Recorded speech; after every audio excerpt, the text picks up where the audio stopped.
एक catabolic reaction है। बस समझ गए।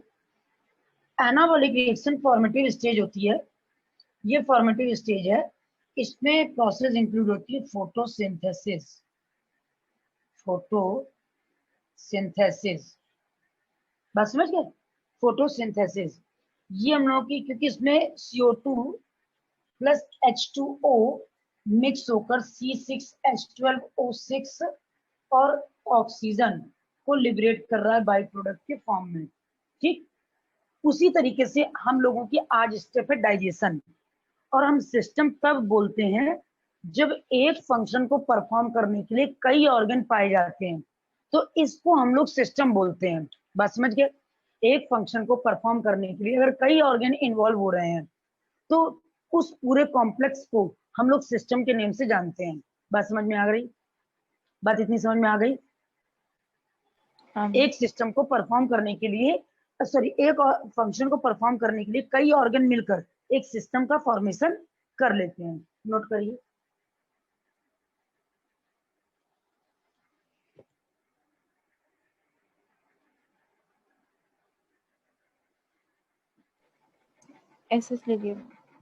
ठीक, नोट कर लेना इसको बेटा न्यू चैप्टर से, क्योंकि बायोलॉजिकल क्लासिफिकेशन तो लिख ही रहे हो, और उसके बाद जो एक्सप्लेनेशन वाली कॉपी नहीं उसमें नोट कर लेना। ठीक।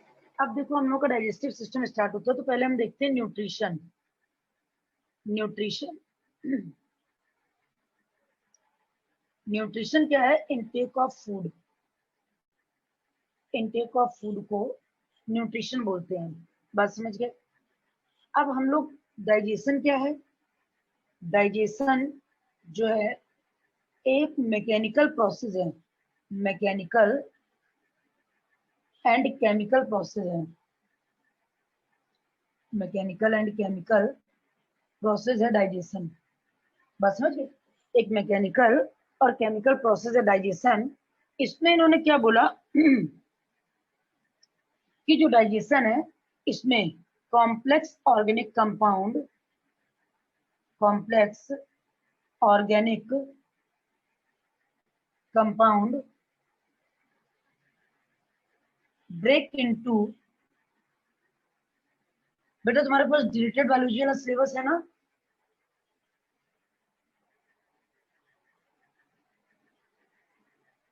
क्यों बेटा? देख लेना, एनिमल फिजियोलॉजी में लोकोमोशन, न्यूरल कोऑर्डिनेशन, ये चैप्टर हटे हुए हैं। तो कौन कौन से चैप्टर हटे हुए हैं हमको भेज देना एक बार स्क्रीनशॉट। भेज दूंगा। ठीक है। Complex organic compound break into simple inorganic substances, simple inorganic substances by the help of enzymes, by the help of enzyme। Enzyme का नेम है हाइड्रोलेस, प्रोसेस है digestion, process is known as digestion, process is known as digestion. और जो compound बन जो है पूरी process है, it is hydrolytic process, it is hydrolytic process. या हाइड्रोलिटिक प्रोसेस है क्यों? क्योंकि इसमें वाटर का इन्वॉल्वेशन बहुत जरूरी है, वाटर का इन्वॉल्व होना बहुत जरूरी है।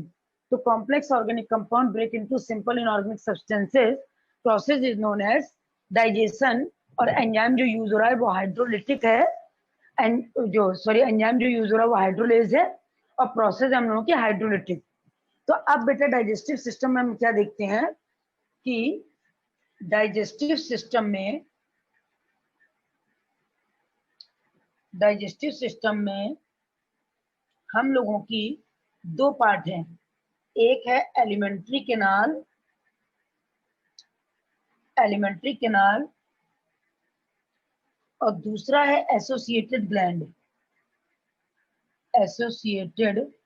ग्लैंड। बात समझ गए? एलिमेंट्री कैनाल में कौन कौन आएगा? फॉलोइंग पार्ट्स आएंगे। इतनी बात में कोई प्रॉब्लम हो रही है? डाइजेशन एक मैकेनिकल और केमिकल और मैकेनिकल प्रोसेस है, क्योंकि हम लोग टीथ से चीप करते हैं, तो ये हो गई मैकेनिकल। और केमिकल कंपाउंड कैसे डाइजेस्ट करते हैं, केमिकल कंपाउंड कैसे सिंपल में चेंज करते हैं, तो ये हो गई केमिकल। कॉम्प्लेक्स ऑर्गेनिक कंपाउंड को सिंपल इनऑर्गेनिक सब्सटेंसेस में तोड़ना, ये process by the help of enzyme हो रही है। एंजाइम हाइड्रोलेज प्रोसेस का नाम है हाइड्रोलिटिक। ये प्रोसेस हम लोग की डाइजेशन है, और डाइजेस्टिव एंजाइम जितने भी होते हैं वो सब हाइड्रोलेज होते हैं। डाइजेस्टिव सिस्टम एक पूरा कॉम्प्लेक्स का ही ऑर्गन मिलकर एक फंक्शन को परफॉर्म कर रहे हैं। एलिमेंट्री कैनाल और associated gland. Alimentary canal tubular structure जिसमें फॉलोइंग पार्ट्स पाए जाते हैं। ले लो एसएस बेटा।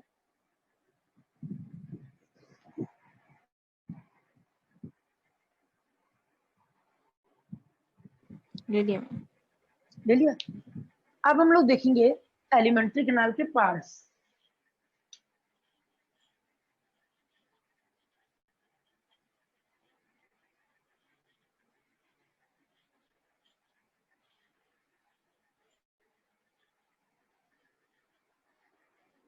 एलिमेंट्री कैनाल के पार्ट।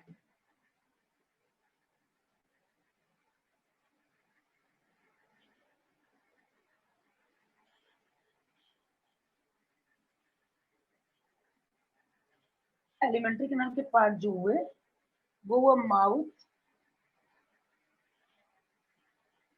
बक्कल कैविटी,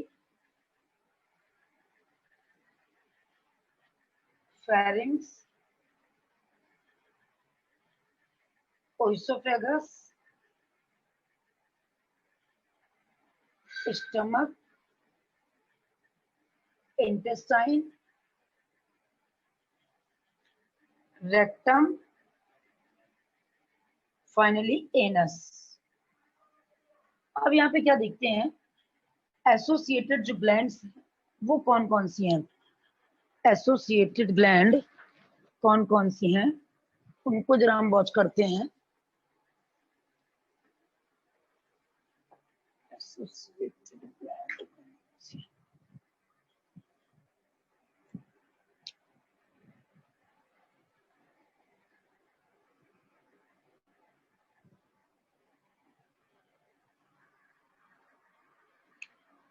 मार्कर कहाँ चले गए अंदर?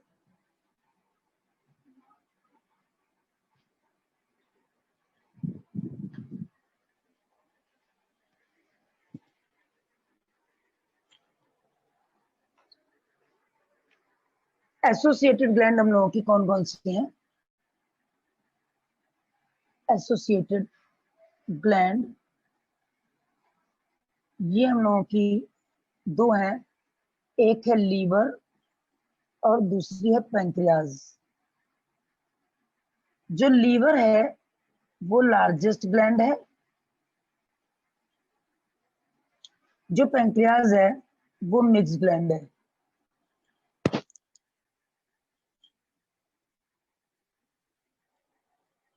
पैंक्रियाज है वो मिक्स ग्लैंड है। अब बेटा यहाँ पे देखते हैं कि जो एलिमेंट्री कैनाल है यानी ये जो सिस्टम है डाइजेस्टिव सिस्टम, क्योंकि दो ओपनिंग प्रेजेंट हैं, टू ओपनिंग्स प्रेजेंट हैं, two openings such as mouth and anus. अगर ये टू ओपनिंग्स प्रेजेंट हैं तो इसको हम लोग बोलते हैं complete digestive system. Complete digestive system, बात समझ गए। और अगर दोनों में से कोई एक ओपनिंग, सिंगल ओपनिंग अगर प्रेजेंट होती,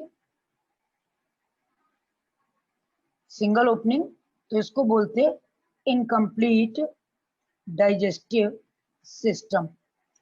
बात इतनी समझ में आ गई? हाँ मैम। ले लो बेटा ऐसे।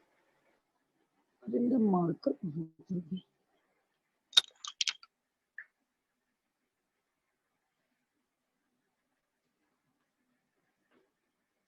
ले लिया मैम। पूरा आ रहा है? हाँ। ले लिया। हाँ। अब हम लोग आते हैं सबसे पहला पार्ट माउथ। एलिमेंट्री कैनाल का सबसे पहला पार्ट माउथ। माउथ पे आते हैं। तो जब माउथ की बात करते हैं तो माउथ में क्या कंडीशन पाई जाती है हम लोगों की?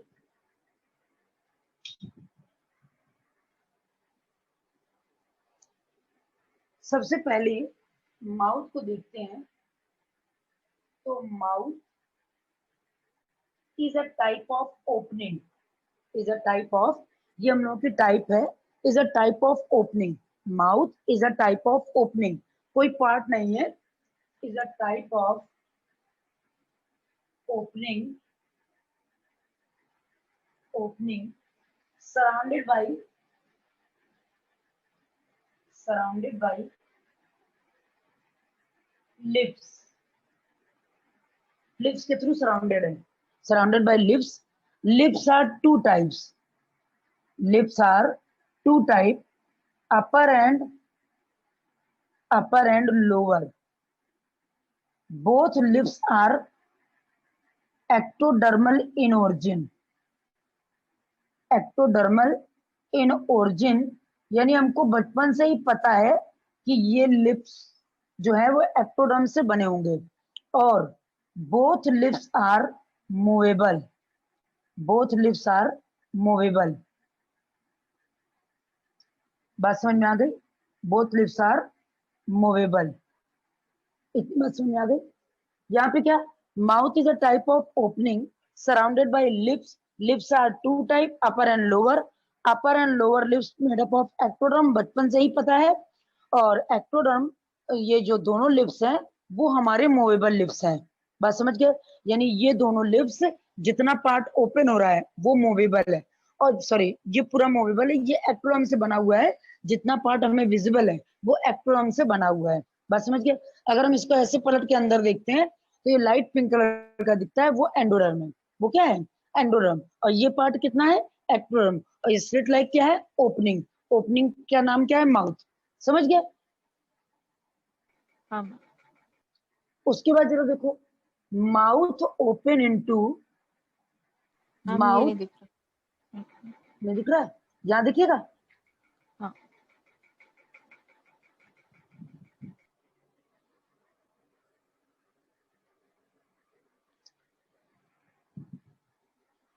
देखो, mouth open into, open into buccal cavity,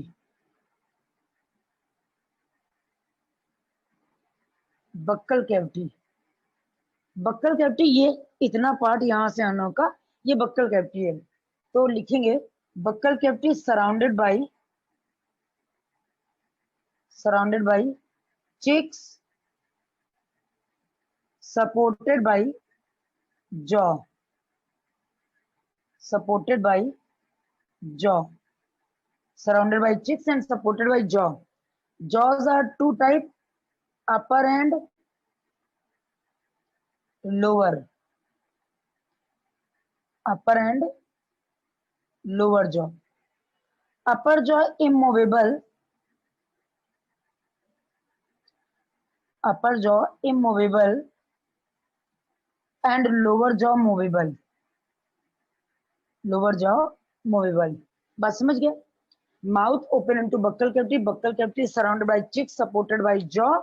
Jaws are two type, upper jaw, lower jaw, upper jaw immovable, lower jaw movable. यानी माउथ को ओपन करना तो ये लोअर जॉ है, लोअर जॉ को ही मूव करेंगे, अपर जॉ मूव नहीं करेगा। ठीक है, surrounded by cheeks, supported by jaw. और ये mouth is a type of opening surrounded by lips, upper and lower, upper lips and lower lips both are ectodermal in origin. ले लो बेटा एसएस।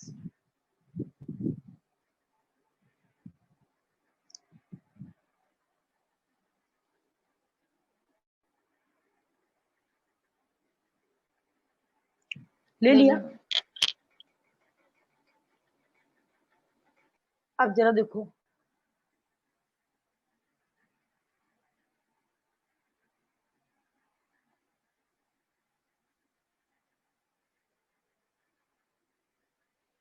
अब आते हैं हम लोग बक्कल कैविटी पे।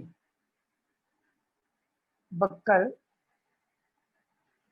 कैविटी की रूफ, बक्कल कैविटी की रूफ है secondary palate. Secondary palate secondary palate क्या है? ये जो पार्ट है ये सेकेंडरी पैलेट, जहां पे हम लोग की टंग लगती है, वो सेकेंडरी पैलेट है। और बक्कल कैविटी का फ्लोर जो है वो है हम लोगों का मस्कुलर टंग। मस्कुलर टंग टंग पे है सेलेवरी ग्लैंड, यानी बक्कल कैविटी में है सेलेवरी ग्लैंड। अब सेकेंडरी पैलेट के दो पार्ट हैं। एंटीरियर पार्ट है हार्ड, पोस्टीरियर है सॉफ्ट। एंटीरियर हार्ड और पोस्टीरियर सॉफ्ट। बात समझ गए? ये सेकेंडरी पैलेट है हम लोग का, जो ऊपर का पार्ट है। टंग का एंटीरियर पार्ट फ्री है, एंटीरियर फ्री है, पोस्टीरियर ज्वाइंट है। अगर बेटा हम लोगों का जो एंटीरियर पार्ट है ये ऐसे एक लाइन दिखती है, अगर इस लाइन से चिपका हुआ रहा तो हम लोग बोल नहीं पाएंगे, ऐसे जबान चलेगी हम लोगों की। तो जो टंग नीचे फ्लोर पे जुड़ी होती है वो टंग हम लोगों की ज्वाइंट होती है। टंग ज्वाइंट या attached by the tongue, attached by the help of frenulum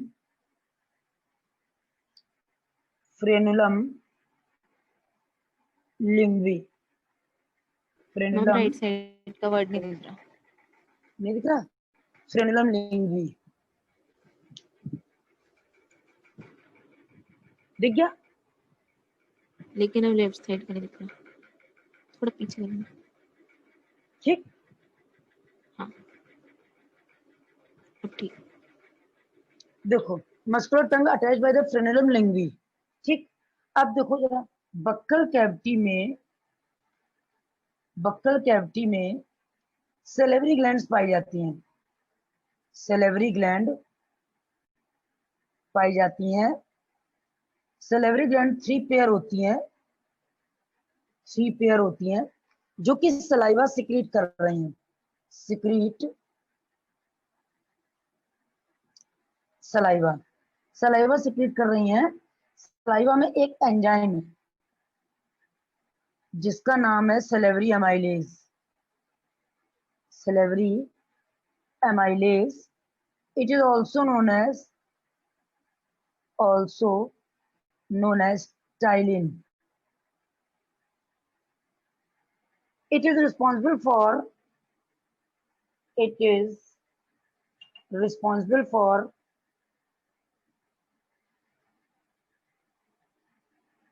for carbohydrate digestion.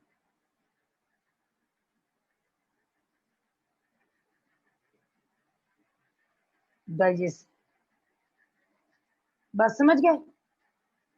Carbohydrate digestion में हेल्प करता है। ठीक, तो डाइजेशन स्टार्ट फ्रॉम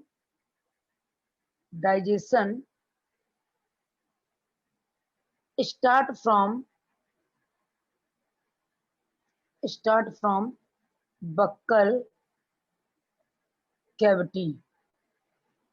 बात समझ गए? Digestion start from buccal cavity. इतनी बात समझ में आ रही है? ब्लर आ रही है। स्क्रीन ब्लर आ गई? कुछ सही हुई? नहीं। सही हो गई? हाँ ले लेकिन लो वो ऐसे। नीचे का नहीं दिख रहा कुछ। रुक जाओ, दिखा रही हूँ नीचे। ठीक, हाँ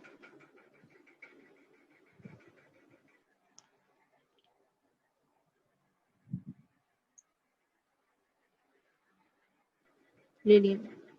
ले लिया? इतनी बात समझ में आ गई ना? हाँ अब हम लोग आगे बढ़ते हैं। बक्कल कैविटी में टीथ, अभी बक्कल कैविटी में ही है हम लोग चल रहे।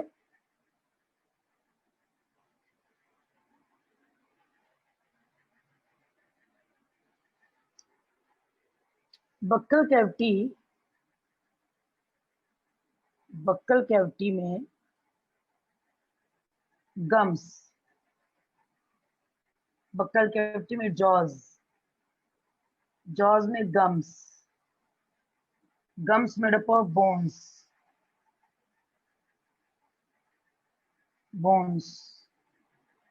गम्स में टीथ है 4 टाइप्स के, जिनको हम लोग बोलते हैं हेट्रोडोंट। बस समझ गए। बक्कल कैविटी में जॉज में गम्स में टीथ आर 4 टाइप्स के टीथ है, तो इसको बोलते हैं हेट्रोडोंट। अब हम टीथ पे देखेंगे। Arrangement of teeth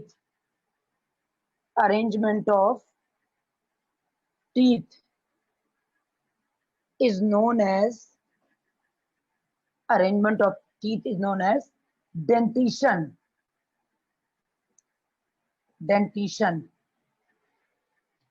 Numerical arrangement of teeth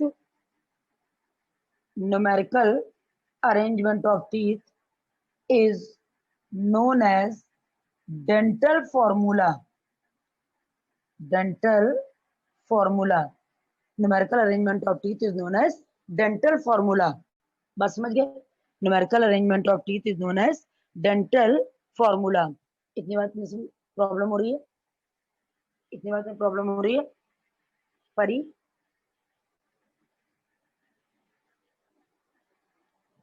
नहीं मैम। अब जरा देखो, यहाँ पे क्या हम देखते हैं कि टीथ का अगर क्लासिफिकेशन पढ़ेंगे,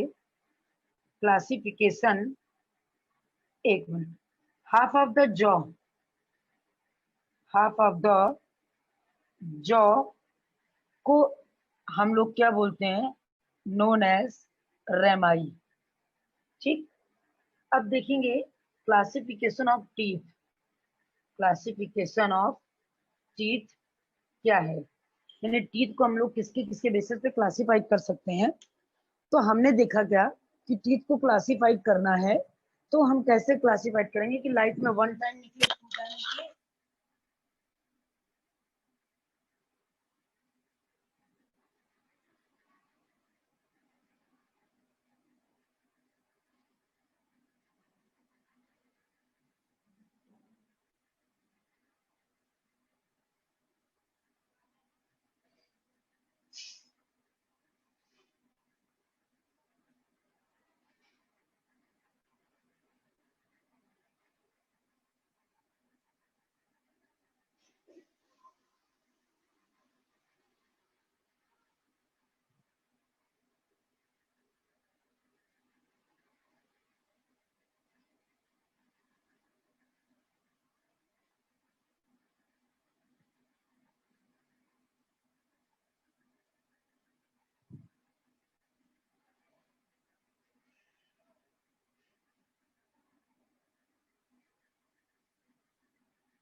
अब देखो जरा क्लासिफिकेशन ऑफ टीथ को हम देखते हैं। तो क्लासिफिकेशन ऑफ टीथ में सबसे पहले देखते हैं कि स्ट्रक्चर के बेसिस पे देखते हैं। तो सबसे पहले देखते हैं, अगर सेम टाइप ऑफ टीथ है, पहले लिखते हैं होमोडोंट। तो इसका मतलब सेम टाइप ऑफ टीथ है।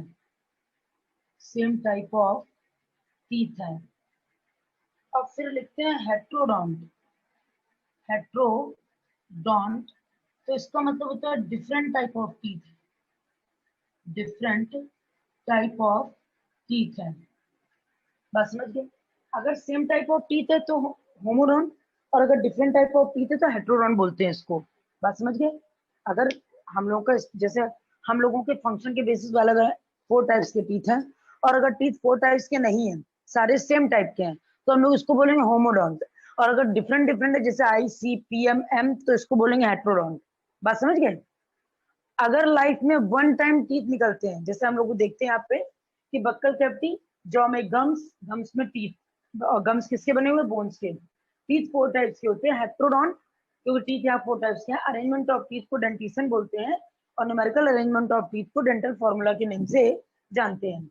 उसके बाद अगर हम हाफ ऑफ द जॉ को देखते हैं, यानी इतने से लेके इतना जो जॉ है वो है हम लोग का रेमाइड। अब इन्होंने देखा क्या कि अगर क्लासिफिकेशन करते हैं तो स्ट्रक्चर ऑफ टीथ, स्ट्रक्चर के बेसिस पे होमो और हेट्रो। होमो मतलब same type of teeth, hetero मतलब डिफरेंट टाइप ऑफ टीथ। बात समझ गए? ले लो बेटा ऐसे।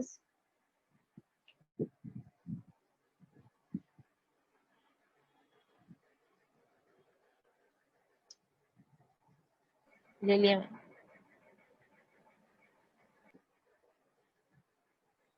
ले लिया? अब जरा देखो, अब हम देखेंगे कि अगर टीथ बोनी सॉकेट में एम्बेडेड है,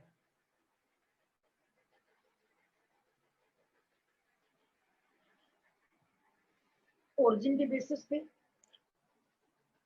ओरिजिन के बेसिस पे टीथ को डिवाइड करेंगे, basis of origin in the हम basis ऊपर नहीं of दिख रहा, नीचे। in the basis of origin अगर देखेंगे तो क्या देखते हैं? मोनोफायोडोंट, मोनोफायोडोंट। मोनोफायोडोंट का क्या मतलब होता है? लाइफ में one time, in life, in life one time, केवल एक बार निकले तो मोनोफायोडोंट। बस समझ गए? Diphyodont, in life 2 times. Polyphyodont, in life many times, many times. बात समझ गए? अटैचमेंट के बेसिस पे अगर चीज को डिवाइड करें, अटैचमेंट के बेसिस पे,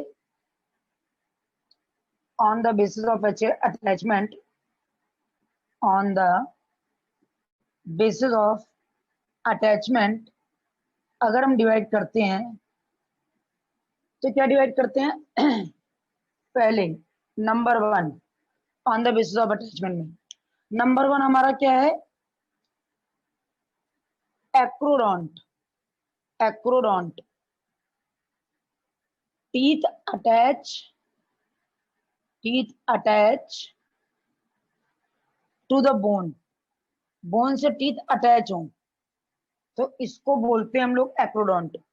उसके बाद हम लोग बोलते हैं एक्रोडोंट के बाद थीकोडोंट। थीकोडोंट तो लिखेंगे टीथ एम्बेडेड इनटू, यानी जितने हम लोग के टीथ बाहर है उतने ही अंदर धसे हुए हैं। टीथ एम्बेडेड इनटू बोनी सॉकेट, अगर चिपके हुए हैं, जैसे ये सरफेस है, टीथ चिपके हुए हैं, तो हम लोग इसको बोलेंगे एक्रोडोंट। और अगर बोनी सॉकेट में एम्बेडेड है तो हम लोग इसको बोलेंगे थीकोडोंट। लाइफ में वन टाइम निकलेंगे तो मोनोफायोडोंट, 2 टाइम निकलेंगे तो डाईफायोडोंट, मैनी टाइम्स निकलेंगे तो पॉलीफायोडोंट। बात समझ गए? अरेंजमेंट ऑफ टीथ अगर हम नॉर्मली देखते हैं तो उसको बोलते हैं हम लोग डेंटिशन, और न्यूमेरिकल अरेंजमेंट ऑफ टीथ को डेंटल फॉर्मूला बोलते हैं। और जो teeth embedded in bony socket, bony socket. अब जरा देखते हैं क्या कि जो टीथ का डेंटल फॉर्मूला है, dental formula I C P M M upon I C P M M into 2। तो नंबरिंग कैसे लिखेंगे? 2 1 2 3 upon 2 1 2 3 into 2 is equal to 32। अगर हम मैथमेटिकल इसको देखें तो ये पूरा कट जाएगा, लेकिन हमको लिखना है half of the jaw, half of the jaw just double, यानी 2 1 3 3 2 5 5 3 8 8 8 16 16 to 32, ऐसे अरेंजमेंट निकालना है। बात समझ में आ गई? बात समझ में आ गई बेटा? मैम ये समझ में नहीं आया अरेंजमेंट। देखो अरेंजमेंट ऑफ टीथ क्या है हम लोगों का, कि जैसे हम लोगों को देखना है ये वाली बात ना, डेंटल फॉर्मूला। हाँ देखो ये 2 इंसीजर, ये 2 इंसीजर नीचे के और ऊपर के, बाइट करना यहीं से, कैनाइन ये, ठीक, कैनाइन हो गए, एक ये, उसके बाद 2 प्रीमोलर हो गए, 3 मोलर हो गए, 2 ये उधर के, 2 1 2 3, बस समझ गए?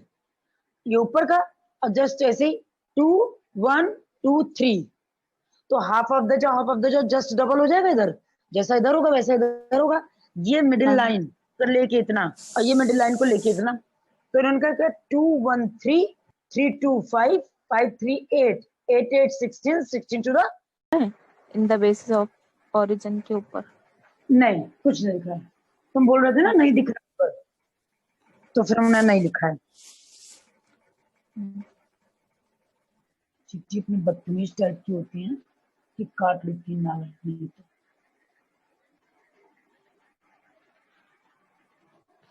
हो गया? हाँ अब जरा इसका एसेस ले लिया, हाँ ठीक। अब आगे बढ़े हम लोग। हाँ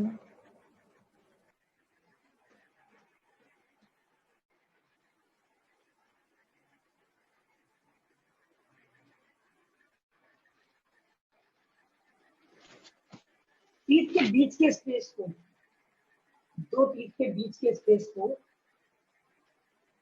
स्पेस बिटवीन 2 टीथ, यानी 2 दांतों के बीच में कभी कभी जगह नहीं होती है बहुत ज्यादा, 2 दांतों के बीच में जगह है अगर बहुत ज्यादा, तो उस जगह को बिटवीन, स्पेस बिटवीन 2 टीथ, तो इसको हम लोग डायस्टेमा बोलते हैं, डायस्टेमा बोलते हैं। बस समझ में आ गई? Space between 2 teeth. Wisdom teeth हम लोगों में एक है वेस्टिजियल टीथ, वेस्टिजियल टीथ एक है जिसका नेम है known as molar, sorry wisdom teeth, wisdom teeth. एक टीथ वेस्टिजियल है जो कि हम लोगों के पास प्रेजेंट टाइम में वर्किंग नहीं है, वेस्टिजियल टीथ। उस वेस्टिजियल टीथ को हम लोग क्या बोलते हैं, मोलर टीथ, जिसको अगर आपको याद हो तो हम लोग बोलते थे अकलदाढ़, अकलदाढ़ निकल आती, कुछ लोगों के बोलते हैं कि अकलदाढ़ निकल रही है, एक्चुअल में अकलदाढ़ तो कुछ होता ही नहीं है। अगर अकलदाढ़ निकलती तो इसके पहले कि हम लोग बेअकल थे, तो वो फंक्शनल नहीं है। जैसे हम लोग के गम्स बहुत स्ट्रांग हो जाते हैं, अगर कोई डेंटिकल टाइप का स्ट्रक्चर निकलने लगता है तो हम लोग सोचते हैं कि वो दांत निकल रहा है, दांत नहीं निकलता है, प्रोजेक्शन टाइप का निकलने लगता है, और उसको सब लोग बोलते हैं कि 18 प्लस होने के बाद कभी भी अकलदाढ़ निकल आती है। यानी अगर अकलदाढ़ निकलने से अकल आती तो उसके पहले सब मूर्ख थे 18 से पहले। तो परी अपने बारे में सोच रहे ना, यानी हम लोग तो अकल आ चुकी है, परी छोटी है बस। देखो vestigial teeth is known as wisdom teeth, बात समझ गए? दूसरी बात हम लोग क्या देखते हैं, ये space between 2 teeth diastema, vestigial teeth is known as wisdom teeth.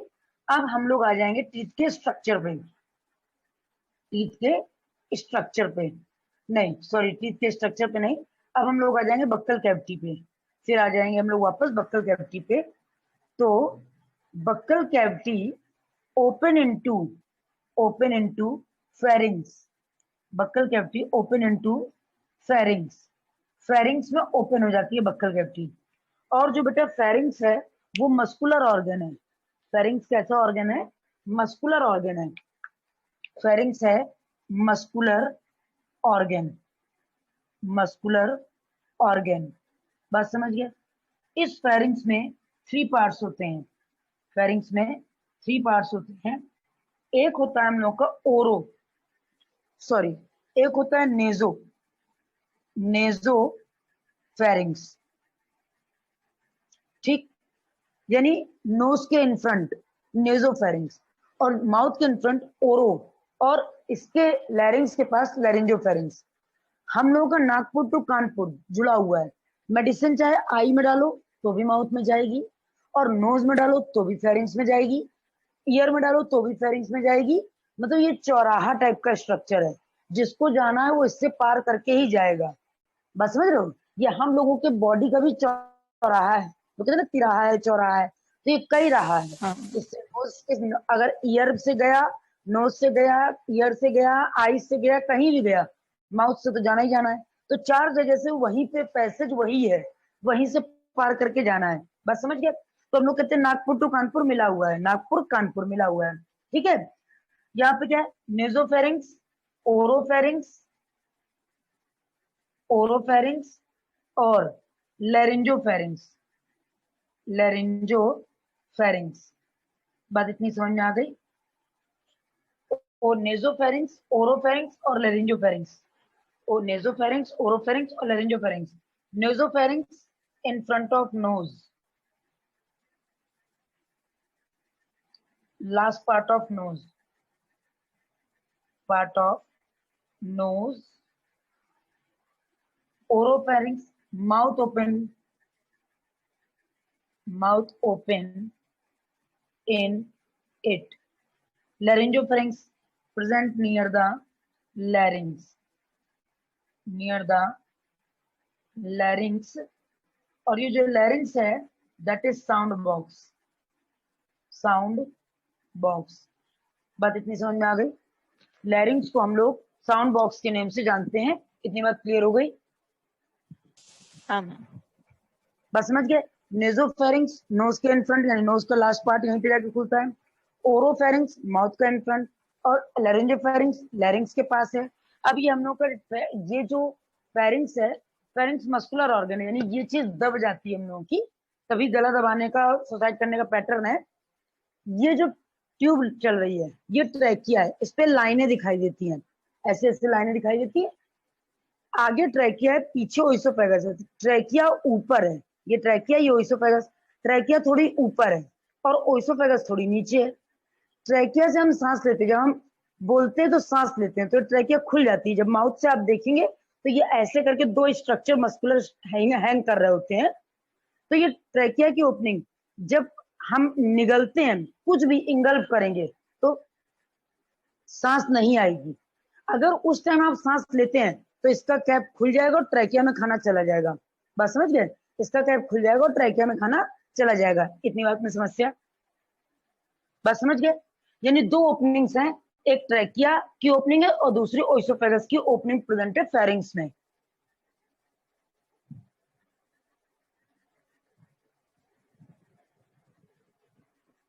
ले लो ऐसे बेटा।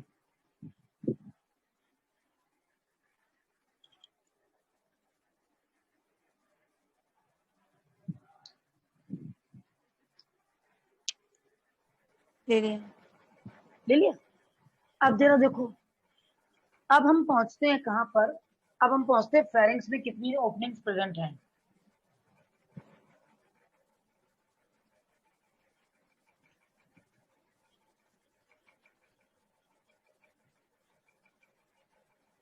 फेरिंग्स में जो ओपनिंग प्रेजेंट है बेटा, वो कौन कौन सी है।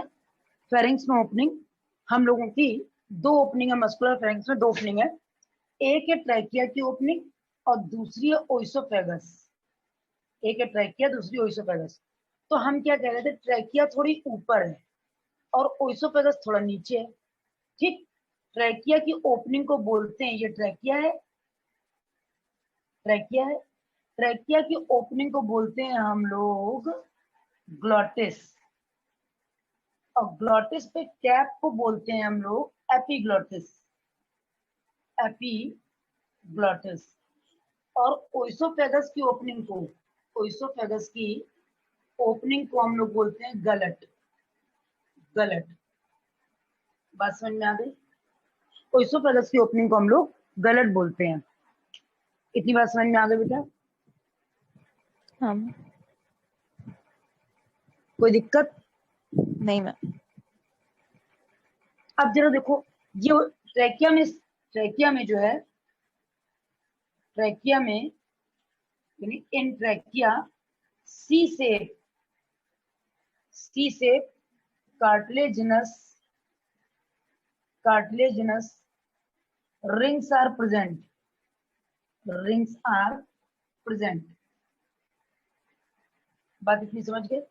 ओइसोफेगस ट्यूबुलर स्ट्रक्चर है जिसको हम लोग oesophagus is also known as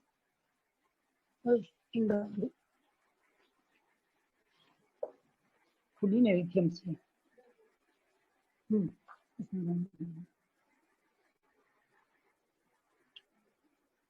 Oesophagus is also known as food pipe.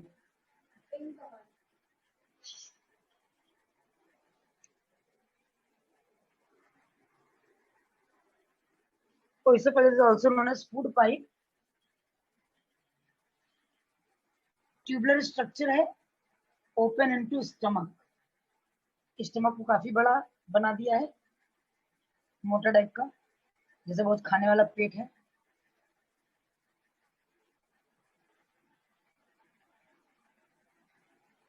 Oesophagus open into stomach, ये ओइसोफेगस है,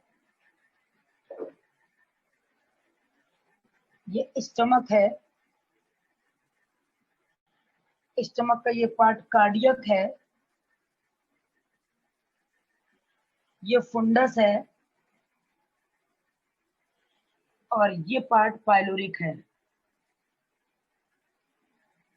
पाइलोरिक है, बात समझ गए। स्टमक के 3 पार्ट हैं, ओइसोफेगस,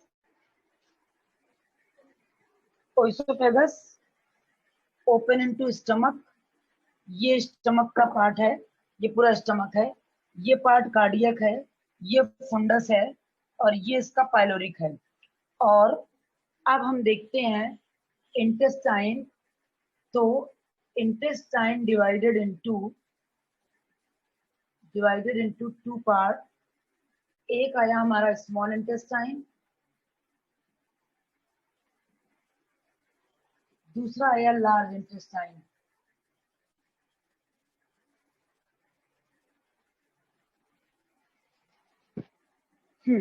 ले लो इस।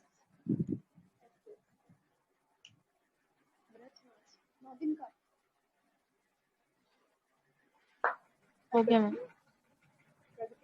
अरे वही तो तुमको फोन कराई थी।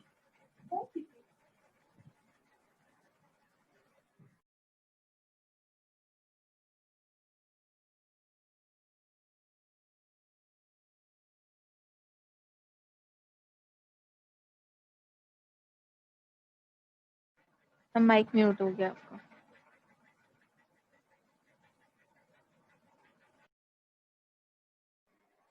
ओइसोफेगस में किसी भी टाइप का डाइजेशन स्टार्ट नहीं होता है, सिर्फ बक्कल कैविटी से स्टार्ट होता है। बक्कल कैविटी में फूड को टीथ के थ्रू मेस्टिकेट कर दिया जाता है, जो कि मैकेनिकल प्रोसेस है। फूड को मेस्टिकेट कर दिया जाता है, जो कि मैकेनिकल प्रोसेस है। फिर उसको उसमें सलाइवा को मिक्स कर दिया जाता है और कार्बोहाइड्रेट को डाइजेस्ट कर लिया जाता है। जब कार्बोहाइड्रेट को, सलाइवा को, फूड को स्मॉल पीसेस में क्रश करके मिक्स कर देंगे, तो जो फूड रन करेगा आगे ओइसोफेगस में, वो यानी मेस्टिकेटेड फूड मिक्स विद सलाइवा को हम लोग बोलते हैं फूड बोलस। फूड बोलस के फॉर्म में पहुंचा कहाँ है? स्टमक में। बात समझ गए? फूड बोलस के फॉर्म में कहाँ पहुंचा? स्टमक में। अब स्मॉल इंटेस्टाइन के पार्ट हैं। स्मॉल इंटेस्टाइन अपने आप में 3 पार्ट में डिवाइड है। एक है ड्यूडेनम, जेजेनम और इलियम। ड्यूडेनम जो है वो यू शेप है। जेजेनम फंक्शन नहीं है इसका कोई डायरेक्शन में। इलियम हाईली कॉइल्ड स्ट्रक्चर है, जिसमें सबसे ज्यादा abundant absorption takes place in ileum. बस समझ गए? That is a very most important point.